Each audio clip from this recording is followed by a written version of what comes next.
Another very common source of questions for the exam is going to be the mapping templates. So the mapping templates can be used to modify requests and responses.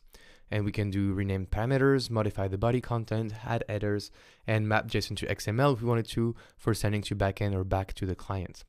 And for this, we can use a language called a VTL, so Velocity Template Language. And we can use for loop, if statements. It's quite complicated and it's out of the scope for the exam to know how to use it. But the idea is that we can do a lot of things with it, even filter output results and remove unnecessary data. So the best way to show you mapping templates is to go through a hands-on example. So let's just go do this right now. So let's say that we wanted our dev API right now, not to return a JSON, but to return an XML. Number one way we could do it is to go to our Lambda function, scroll down, and instead of returning some JSON, we could return a string that would be XML. But we could also use mappings. And mappings are a bit more interesting to use. So let's have a look at resources. And for example, we want to look at the houses endpoints, but I can choose the other endpoint as well. I'll choose the get. And so the method request, we will not change. The integration request, we will not change. It goes back to Lambda. And then in terms of the response we get from Lambda, this is where we want to change the response and map this JSON document to an XML document. So we'll click on integration response. And here we're able to edit this response right here, and we can do a mapping template. So it's a bit hard to find, but so under get integration response, we have this 200 results, and we're going to use a mapping template. Click on application JSON, and here we have a little template code window we can use. To generate templates, we'll just use the empty model.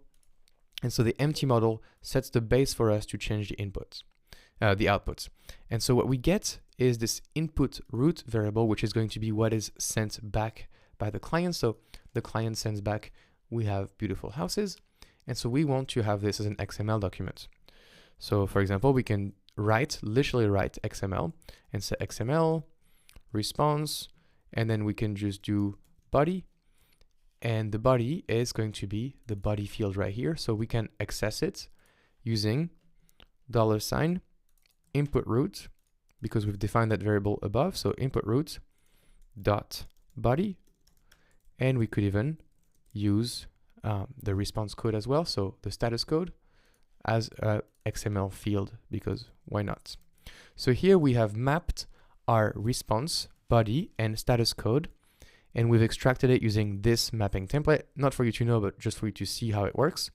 And we return a full XML response out of it. I'm going to save this and save this again.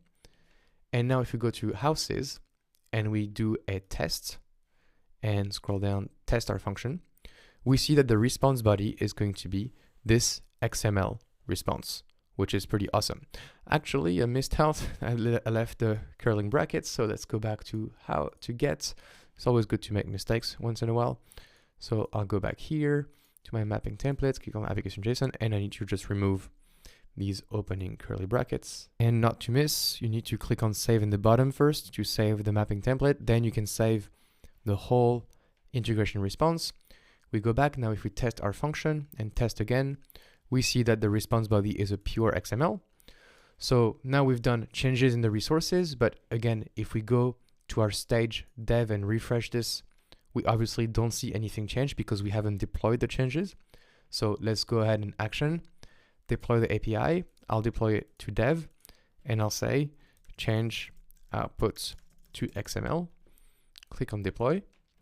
Now the changes have been deployed to my dev environment.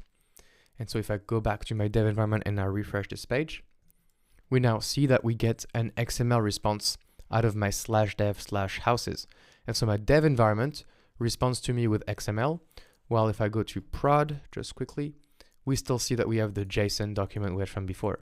So here's a very good example because our prod environment and our dev environment have different stages and different API versions. And so that's it for mappings. Obviously, you can do way more with it, and that was just a slight introduction. But remember that you can edit the mappings basically in the integration response and integration request. So there's a lot of flexibility you have right here.